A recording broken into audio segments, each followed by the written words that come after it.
Imagine un lugar donde el aire mismo que respira muerde con un frío gélido e implacable, donde cada ráfaga de viento transporta los fantasmas de camaradas caídos, y el suelo bajo sus pies es una mezcla traicionera de barro congelado y nieve profunda y asfixiante. Esta era la selva de Hürgen en el brutal invierno de 1944. Para los soldados estadounidenses, Hayes, atrapados en sus densos y oscuros confines, no era meramente un campo de batalla, era un paisaje infernal claustrofóbico, una picadora de carne tallada en árboles milenarios y terreno implacable. Cada tronco retorcido parecía esconder a un francotirador enemigo, cada sombra un peligro al acecho, y cada momento era una lucha desesperada por la supervivencia contra el hombre y la naturaleza. El frío implacable penetraba hasta los huesos, entumeciendo dedos y pies, transformando tareas sencillas en esfuerzos monumentales. La congelación era tan común como las heridas por metralla, y la nieve profunda, a veces de varios metros de altura, hacía que el movimiento fuera agonizantemente lento, cada paso una emboscada potencial. La moral, antes sostenida por la promesa de la victoria, comenzó a desmoronarse bajo el asalto incesante de la artillería, el fuego de ametralladoras y el costo psicológico puro del combate constante y a corta distancia. Los soldados, agotados y desmoralizados, se apiñaban en trincheras rezando por un alivio que parecía no llegar nunca. La selva misma se convirtió en un enemigo, sus imponentes pinos bloqueando el sol, reteniendo el frío y amortiguando los gritos de los heridos, creando un silencio extraño y opresivo, roto solo por el chasquido de los fusiles y el trueno de las explosiones distantes.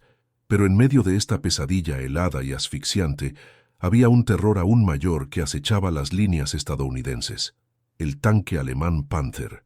Estas no eran solo máquinas de guerra, eran leviatantes de acero, depredadores formidables que merodeaban por los senderos nevados, su grueso blindaje repeliendo la mayoría de los disparos antitanque aliados como si fueran guijarros. Sus largos cañones de 75 milímetros podían desgarrar a los Shermans estadounidenses con una facilidad aterradora, convirtiendo tanques en tumbas de fuego e infantería en objetivos dispersos y desesperados. La visión de un Panther, sus orugas revolviendo la nieve, su cañón amenazante, era suficiente para enviar escalofríos por la espalda hasta de los veteranos más curtidos. Eran una fuerza casi imparable, un símbolo de la resiliencia alemana y la superioridad tecnológica, e infligieron inmensas bajas, destrozando líneas defensivas y aplastando cualquier esperanza de avance. Las tácticas convencionales que habían funcionado en los campos abiertos de Francia eran inútiles aquí. La superioridad aérea, una ventaja clave de los aliados, era anulada por el denso dosel arbóreo. La artillería a menudo fallaba el objetivo en la espesura de los bosques, y los caminos estrechos y sinuosos de Hürgen creaban puntos de estrangulamiento, terrenos de caza perfectos para los Panthers. Cada día traía nuevos informes de ataques devastadores, de compañías enteras diezmadas, de posiciones invadidas, y el sombrío recuento de bajas aumentaba constantemente. Parecía no haber respuesta, ningún contraataque a estas bestias de acero que gobernaban la selva congelada. La desesperación comenzó a instalarse, una percepción gélida de que la potencia militar tradicional estaba fallando contra un enemigo que tenía todas las ventajas en este infierno particular. En tal infierno, enfrentando a un adversario de acero y fuego, donde cada movimiento estratégico parecía condenado al fracaso y cada solución ofrecida era recibida con otro problema insuperable, ¿quién esperaría que la salvación viniera de la más improbable de las fuentes?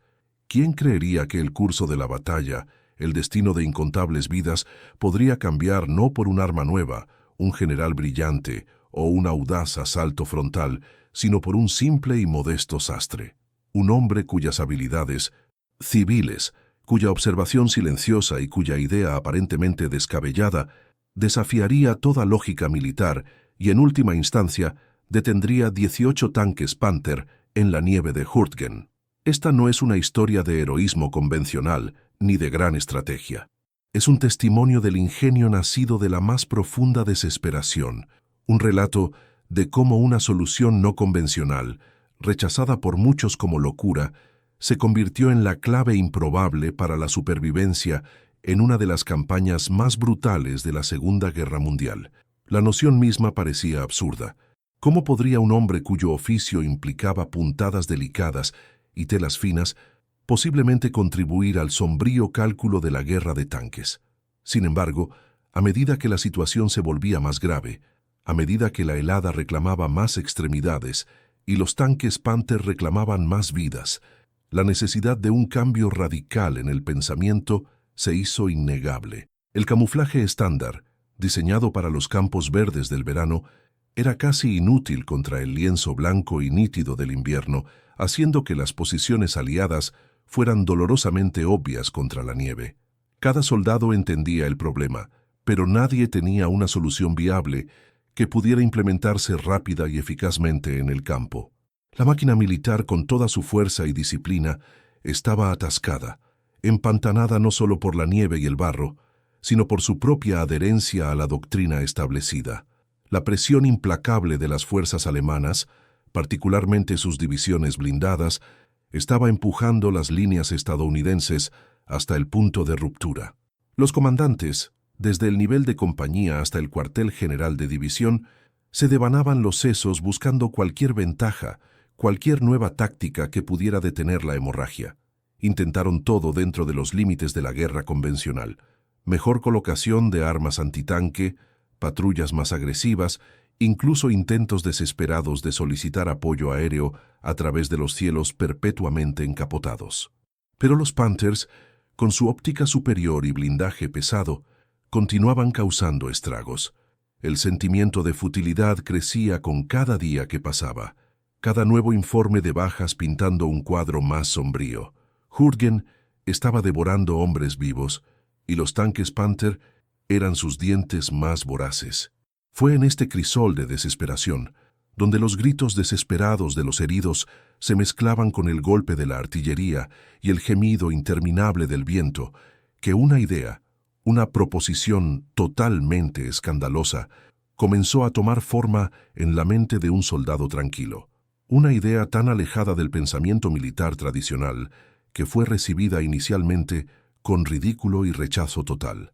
Una idea nacida no en una sala de guerra, sino en las observaciones meticulosas de un hombre entrenado para ver patrones, texturas y la forma en que la luz incide sobre la tela.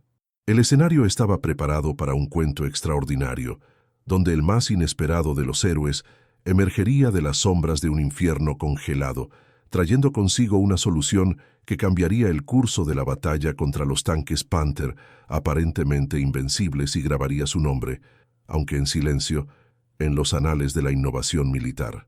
Esto nos lleva al soldado Elias Vance, un nombre que la mayoría de los libros de historia ignoran silenciosamente, pero que por un momento crucial mantuvo el equilibrio de la vida y la muerte en el control congelado de Hurtgen.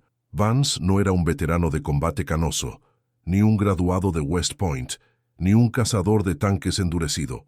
Él era, por oficio y temperamento, un sastre, de un pequeño y modesto pueblo enclavado en el corazón de América, donde el mayor drama diario podría ser una costura rasgada o un botón desalineado. Elias Vance fue llamado a servir, como millones de otros. Fue reclutado, no como un combatiente de primera línea, sino asignado a una función de apoyo, lejos del rugido ensordecedor de la artillería y el enfrentamiento directo con el blindaje enemigo. Su mundo antes de la guerra era de detalles meticulosos, de mediciones precisas, de entender cómo caía la tela, cómo los patrones podían ocultar o revelar, y cómo una aguja e hilo podían transformar materia prima en algo funcional y hermoso. Esta profesión aparentemente pacífica, casi delicada, estaba en flagrante contraste con la brutal y caótica realidad de Hurtgen. Sin embargo, fue precisamente esta perspectiva de ajeno, esta mirada civil, la que le permitió a Vance percibir el campo de batalla de una manera que ningún soldado experimentado, ningún comandante endurecido podría. Mientras otros solo veían nieve, árboles y tanques, Vance veía luz, sombra, textura y la forma en que interactuaban. Él veía las fallas en el camuflaje estándar, diseñado para los veranos verdes de Francia, ahora claramente obvias contra el lienzo blanco e implacable del invierno. Él era un observador perspicaz, siempre pensando, siempre analizando, incluso cuando sus manos estaban ocupadas con tareas mundanas. Notó cómo el blanco plano de un montón de nieve podía convertirse repentinamente en una compleja interacción de luz y oscuridad con el menor cambio en el cielo, cómo una sombra podía profundizarse o desaparecer, y cómo el ojo humano, incluso a través del periscopio de un tanque, podía ser engañado o eludido por sutiles señales visuales. Estos eran los instintos de un artesano, aplicados no a un traje nuevo, sino al tejido mismo de la supervivencia. A medida que se acumulaban los informes de bajas, a medida que los implacables tanques Panther continuaban su avance devastador, una idea radical, casi herética, comenzó a germinar en la mente de Vance. Observó a los Panthers, sus siluetas oscuras y amenazantes, a menudo nítidas contra la nieve, pero inexplicablemente difíciles de apuntar efectivamente a distancia en ciertas condiciones. Se dio cuenta de que no se trataba solo de mezclarse, se trataba de perturbar. Su idea, descabellada, no era un arma nueva, ni una nueva táctica que involucrara infantería masiva. Era un parche de camuflaje especializado y multicapa, diferente a todo lo que los militares habían concebido. Este parche no pretendía simplemente coincidir con el entorno. Fue diseñado para confundir y perturbar activamente los sistemas de detección visual de las tripulaciones de los tanques Panther, particularmente en las desafiantes condiciones de poca luz de un amanecer o atardecer nevado de Hortgen. El razonamiento de Vance era elegante en su simplicidad, pero profundamente complejo en sus implicaciones. Él teorizó que al crear un parche, con patrones específicos e irregulares, usando diferentes tonos y texturas de blanco, gris e incluso algunos azules suaves, podría explotar las limitaciones de la óptica del Panther y del ojo humano mismo. Imaginó un parche que rompería el contorno familiar de una trinchera, un nido de ametralladora o incluso un cañón antitanque, no haciéndolo invisible, sino haciéndolo parecer otra cosa completamente. Un montón de nieve aleatorio, una rama rota, un trozo de tierra removida. Él previó un parche que centellearía visualmente, creando una ilusión óptica momentánea que haría que un objeto estático pareciera cambiar o desaparecer, saboteando la puntería precisa requerida por las tripulaciones de los tanques. Era la comprensión de un sastre sobre la percepción visual aplicada al más mortal de los campos de batalla. Armado con este concepto audaz, el soldado Vance buscó presentar su idea a sus superiores. Su punto de contacto inmediato fue el capitán Miller, un oficial pragmático y directo, cuya paciencia para cualquier cosa fuera del procedimiento militar establecido era notoriamente escasa. Miller era un hombre de acción, de resultados cuantificables, no de teorías abstractas sobre luz y sombra de un sastre. Vance, nervioso pero resuelto, explicó sus observaciones, su teoría y el potencial de estos parches para salvar vidas. La reacción, como Vance medio esperaba, fue inmediata y despectiva, teñida con una fuerte dosis de ridículo. El capitán Miller escuchó, su expresión una mezcla de incredulidad y exasperación, mientras Vance gesticulaba animadamente, tratando de transmitir la sutileza de su visión. ¿Está loco, soldado? Miller finalmente lo interrumpió, su voz cargada de incredulidad. Estamos librando una guerra aquí, una guerra de acero y fuego, no diseñando moda para un baile de invierno. ¿Cree que unos cuantos trozos de tela van a detener un tanque Panther? Vuelva a su máquina de coser, Vance. Necesitamos soluciones reales, no ilusiones hechas a medida. Otros oficiales en las cercanías escucharon el intercambio. Sus risas se hicieron eco del sentimiento.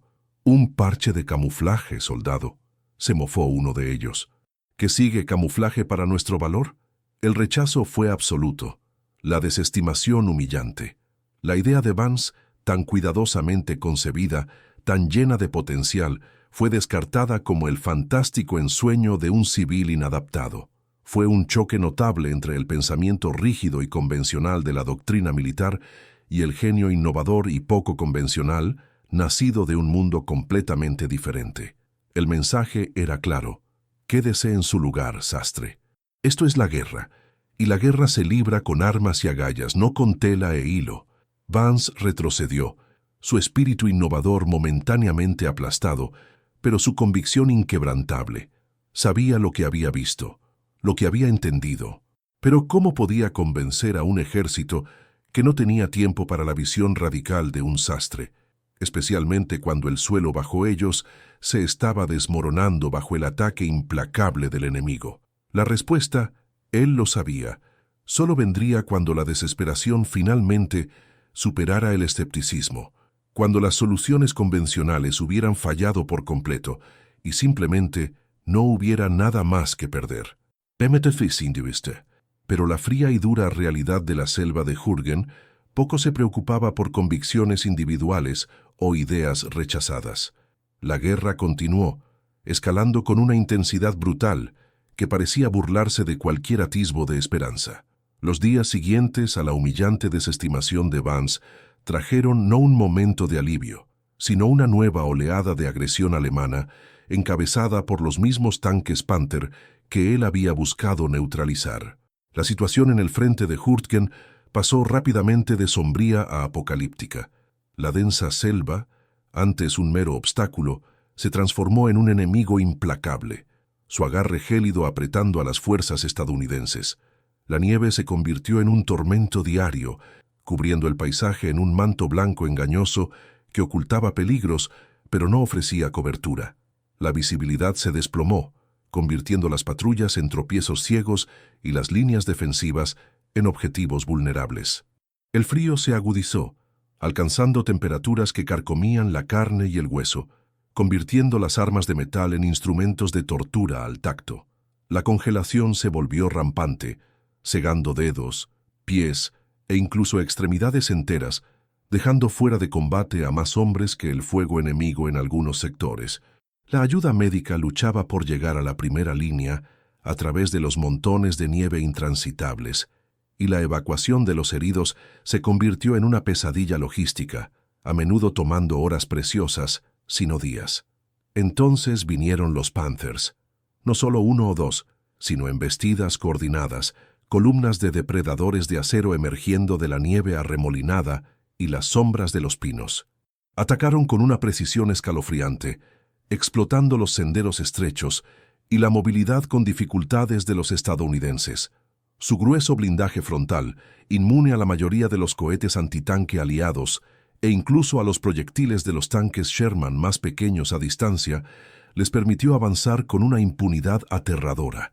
Las posiciones estadounidenses, ya debilitadas por las bajas y el frío amargo, se encontraron totalmente superadas. Un ataque en particular, un asalto al amanecer en un puesto de observación avanzado cerca de Bosenac, vio a 3 Panthers obliterar un pelotón entero en menos de 20 minutos, sus cañones de 75 milímetros escupiendo fuego y acero, reduciendo trincheras a cráteres y hombres a recuerdos. La radio crepitaba con súplicas desesperadas de apoyo, pero a menudo, cuando los refuerzos lograban abrirse camino a través de la nieve, el daño estaba hecho. Los Panthers se fundían de nuevo en la línea de árboles, dejando un rastro de destrucción y desesperación. Informes de bajas inundaron los puestos de mando, cada uno una nueva puñalada a la moral ya desgastada. Compañías que habían comenzado la campaña con fuerza total estaban ahora reducidas a pelotones esqueléticos. La lucha no era solo por ganar terreno, era por pura supervivencia, manteniendo posiciones destrozadas contra un enemigo que parecía poseer un suministro interminable de acero y determinación. El espíritu antes inquebrantable de los GIs estadounidenses comenzó a resquebrajarse bajo la presión implacable. Los hombres se acurrucaban en sus agujeros congelados, sus ojos escudriñando los bosques cubiertos de nieve, atormentados por el espectro del Panther. El sonido de orugas distantes, incluso imaginadas, era suficiente para enviar un escalofrío de miedo primitivo a través de las filas. El capitán Miller, el mismo oficial que se había burlado de las ilusiones hechas a medida de Vance, cargó con el peso de esta crisis creciente. Su rostro, antes severo y compuesto, estaba ahora perpetuamente grabado con agotamiento y frustración. Examinaba mapas en su congelada tienda de mando. La luz parpadeante de la linterna iluminando la sombría realidad de perímetros defensivos que se encogían y números de bajas que aumentaban. Había visto mucho combate, pero Hurtgen era diferente. Era una trituradora, un lugar donde cada centímetro de terreno se pagaba con sangre y donde los tanques enemigos parecían tener una ventaja insuperable. Ordenó todas las medidas antitanque convencionales imaginables: minas, bazucas, incluso intentos desesperados de atraer Panthers a emboscadas donde cazatanques más pesados pudieran tener una oportunidad. Pero la nieve hacía que las minas no fueran confiables, congelando sus mecanismos o enterrándolas demasiado profundo. Las bazucas a menudo rebotaban inofensivamente en el blindaje inclinado del Panther o fallaban en penetrar en el frío extremo. Y las emboscadas rara vez funcionaban. Las tripulaciones de tanques alemanes eran demasiado experimentadas, su óptica demasiado buena, su conciencia situacional demasiado aguda en el terreno roto. «Otra compañía se ha ido, capitán», informó su operador de radio en una tarde fría, su voz apenas ocultando un temblor. «La colina 400 invadida. Panthers, 8 de ellos». Miller golpeó el puño contra la mesa, el sonido resonando sordamente en la tienda. La colina 400 era un punto de observación crítico, su pérdida un golpe severo a su postura defensiva. Significaba que los alemanes ahora tenían una visión aún más clara de sus líneas de suministro y movimientos de tropas. «Maldita sea», rugió, pasándose la mano enguantada por el cabello ralo. «¿Qué más podemos hacer? Estamos tirándoles todo lo que tenemos y simplemente siguen viniendo. Es como intentar detener un tren de carga con una honda». La desesperación era palpable, infiltrándose en cada conversación, en cada orden. El Estado Mayor, generalmente sereno y metódico, ahora se movía con una energía frenética, sus discusiones salpicadas de tonos susurrados y ansiosos. Se estaban quedando sin opciones, sin hombres y rápidamente sin esperanza. El objetivo estratégico de Hurtgen, antes claro, ahora parecía un sueño distante e inalcanzable, eclipsado por la realidad inmediata y aterradora de la aniquilación. Necesitaban un avance, un milagro, cualquier cosa para detener la marea. El manual militar tradicional había sido agotado, sus páginas gastadas y sus estrategias demostrablemente ineficaces contra los horrores únicos de este infierno invernal. Fue en este ambiente asfixiante de fatalidad inminente, mientras el suelo congelado amenazaba con ceder y las líneas se tambaleaban al borde del colapso, que un atisbo de una idea, una vez descartada como locura, comenzó a resurgir. No se dijo en voz alta, todavía no, pero flotaba en el aire, una pregunta desesperada y no dicha en las mentes de hombres como el capitán Miller. Cuando toda solución sensata ha fallado, cuando el enemigo está en tu garganta y toda la sabiduría convencional ha demostrado ser inútil, ¿a qué recurres? ¿Qué pasa cuando la lógica no da respuestas y solo lo completamente absurdo permanece? El escepticismo, antes tan rígido como la tierra congelada, estaba comenzando a resquebrajarse, no por una nueva creencia, sino porque la necesidad era un argumento mucho más persuasivo que cualquier teoría desastre. Se enfrentaban a una elección, derrota segura por medios convencionales, o una apuesta a largo plazo en algo tan escandaloso que simplemente podría funcionar. El peso de incontables vidas y la supervivencia misma de su posición presionaba a cada oficial, forzándolos a considerar lo que antes era impensable. El peso de incontables vidas y la supervivencia misma de su posición presionaba a cada oficial, forzándolos a considerar lo que antes era impensable. El capitán Miller, un hombre que se enorgullecía del pragmatismo, se encontró mirando el mapa congelado, las líneas de retirada volviéndose cada vez más peligrosas, los números de bajas, un sombrío testimonio de sus estrategias fallidas. Su desprecio inicial por las ilusiones hechas a medida del soldado Vance ahora parecía un lujo que ya no podían permitirse. Lo absurdo todavía le picaba, un parche de camuflaje de un sastre contra gigantes de acero, pero ¿qué otras opciones quedaban? El silencio en la tienda de mando era denso con desesperación no dicha, roto solo por el crepitar de la radio, entregando más malas noticias del frente. Finalmente, con un suspiro que parecía llevar el agotamiento de todo el regimiento, Miller habló, su voz áspera. Traigan al soldado Vance. Ahora. La orden, pronunciada con autoridad renuente, envió una onda a través del Estado Mayor. El sastre, que había sido relegado de nuevo a remendar uniformes y coser lonas rasgadas, fue repentinamente convocado al corazón de la crisis. Vance llegó, su uniforme aún oliendo ligeramente a lona e hilo, sus ojos muy abiertos pero resueltos.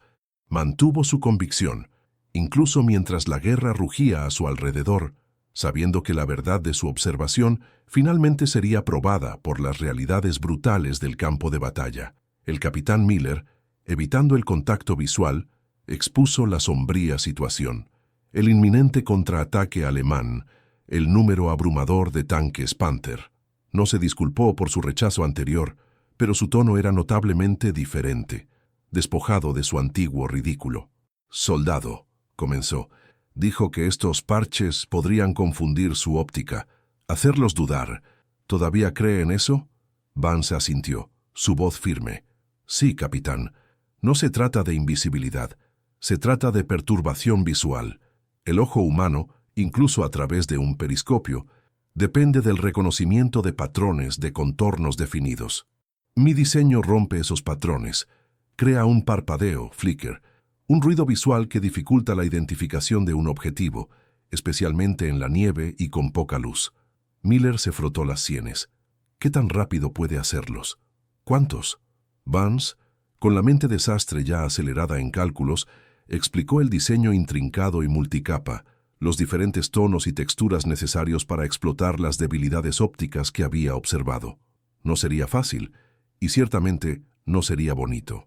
Rebuscaron todos los materiales que pudieron encontrar: lona de tienda de campaña desechada, sábanas blancas de granjas abandonadas, incluso carteles de propaganda alemana descoloridos. Bajo la dirección frenética, pero meticulosa de Vance, se instaló un taller improvisado en un granero bombardeado detrás de las líneas. Los soldados, incluso aquellos generalmente asignados a funciones de combate, fueron presionados a servir, sus dedos torpes lidiando con agujas e hilo, cortando y cosiendo bajo la luz tenue de linternas, alimentados por café rancio y una esperanza desesperada. El proceso era agonizantemente lento, cada parche un testimonio del ingenio crudo de hombres llevados a sus límites absolutos. Todavía había escepticismo, dudas susurradas sobre cosernos a la victoria, pero la pura desesperación de la situación silenció la mayoría de las quejas. No les quedaba nada más. Llegó la noticia de inteligencia.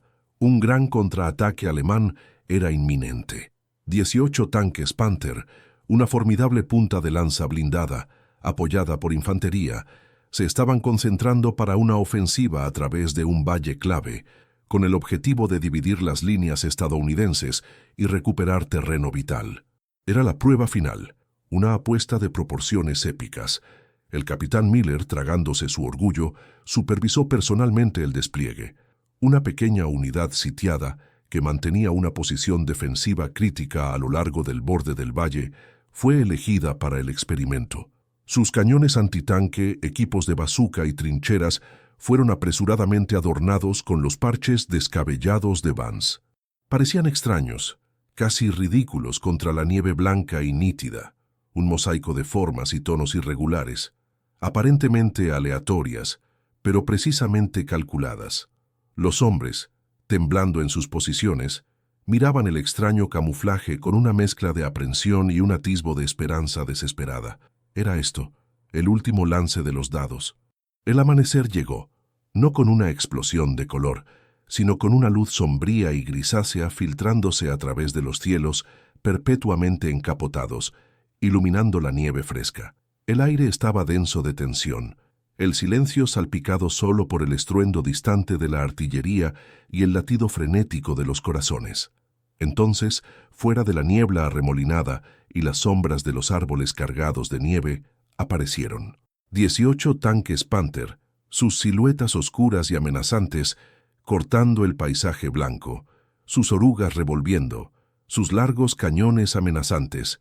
Avanzaron con la confianza aterradora de una fuerza imparable, una avalancha de acero descendiendo sobre las posiciones estadounidenses.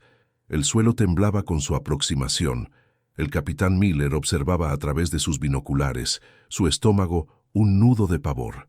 Era esto. Su carrera, las vidas de sus hombres, tal vez incluso el destino de este sector de Horgen, dependían de la teoría salvaje de un sastre.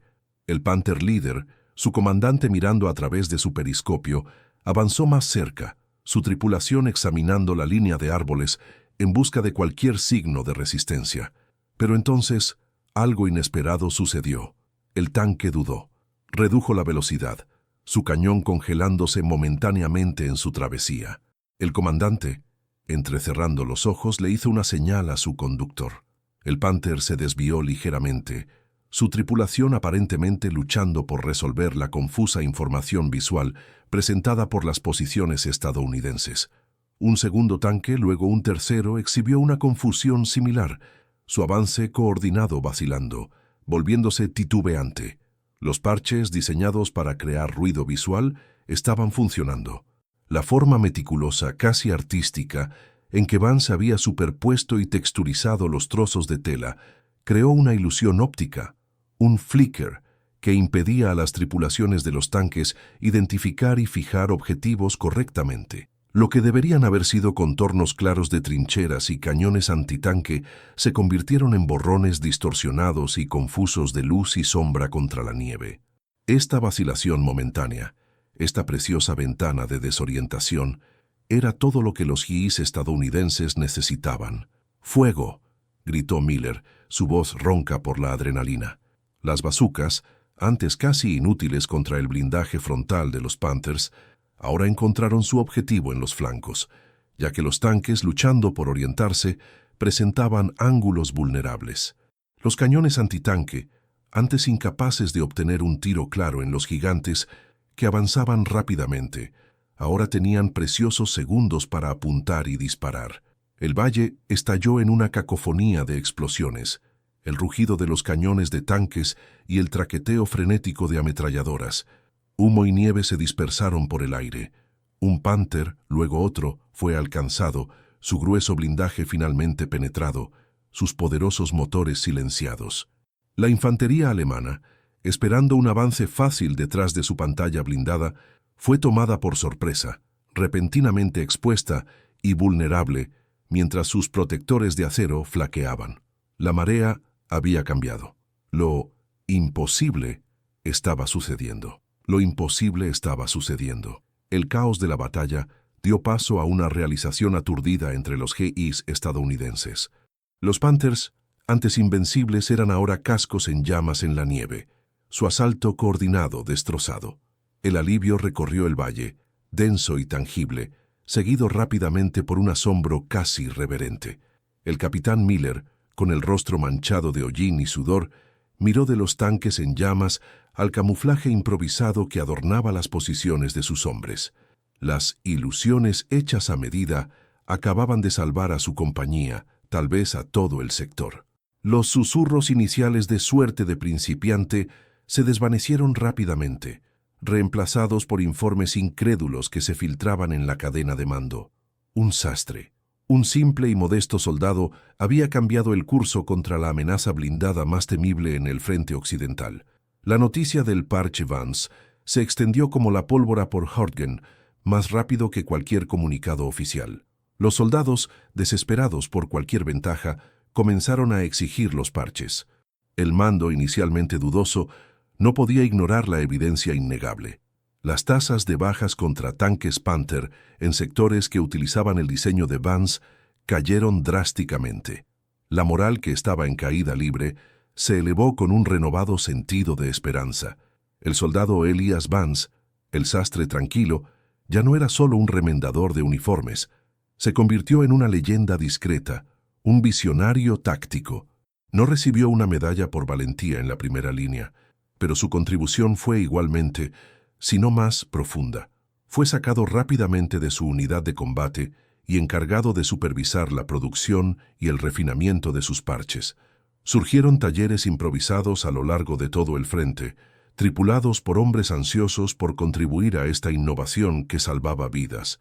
Vance trabajó incansablemente, asegurando meticulosamente la calidad y la precisa perturbación visual de cada parche, Sus manos, antes hábiles con sedas finas, ahora manchadas con tintas de lona y el hollín de la guerra. Entrenó a otros, explicando la ciencia sutil detrás de su diseño aparentemente simple, convirtiendo a escépticos en creyentes y luego en artesanos diligentes. Su idea descabellada se convirtió en una herramienta táctica vital, rápidamente adoptada en Hürtgen y finalmente, más allá, demostrando que a veces los problemas más sofisticados tienen las soluciones más modestas. Sin embargo, fiel a su naturaleza, Vance permaneció humilde. Nunca buscó gloria o reconocimiento. Cuando la guerra finalmente terminó y los vítores de la victoria resonaron por el globo, el soldado Elias Vance silenciosamente volvió a su pequeño pueblo. No fue recibido con desfiles de confeti o titulares de periódicos. Simplemente regresó a su sastrería, al ritmo familiar de aguja e hilo, al oficio meticuloso que conocía y amaba. Los hombres que salvó, las vidas que tocó, llevaron su legado en sus recuerdos, en las historias que contaron a sus familias, en la comprensión silenciosa de que un sastre, no un general, les había dado una oportunidad de luchar en el infierno congelado de Hürtgen. Fue un humilde artesano que, en las horas más oscuras del conflicto, demostró que el genio puede emerger de los lugares más inesperados. Su historia, aunque a menudo ignorada por las grandes narrativas de guerra, contiene lecciones poderosas que resuenan hasta hoy. Nos recuerda que el verdadero genio no siempre se encuentra en los pasillos de la academia o en los laboratorios de contratistas de defensa. A veces, emerge de las observaciones silenciosas de una persona común, un forastero cuya perspectiva única les permite ver problemas y soluciones que el orden establecido pasa por alto. La perseverancia del soldado Vance frente al ridículo y el escepticismo arraigado es un testimonio del poder de la convicción, un recordatorio de que incluso las ideas más escandalosas merecen consideración cuando la sabiduría convencional falla. Su parche de camuflaje multicapa no era un sistema de armas complejo o una pieza de maquinaria revolucionaria.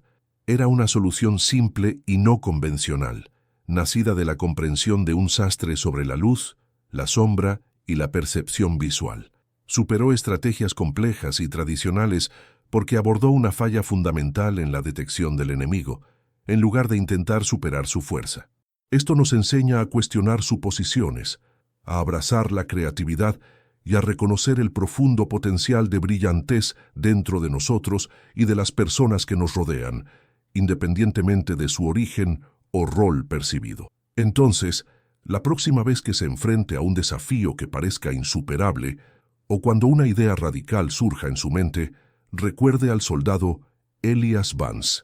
Recuerde al sastre, que con trozos de tela y un ojo extraordinario, detuvo 18 tanques Panther en el frío de la nieve de Hürtgen, demostrando que incluso en las horas más oscuras de la guerra, la capacidad de innovación del espíritu humano puede cambiar el curso de la batalla e inspirar un cambio duradero. Si esta increíble historia de ingenio y un héroe improbable ha resonado en usted, dele a me gusta, comparta sus pensamientos en los comentarios de abajo y no olvide suscribirse para más cuentos no contados de la historia.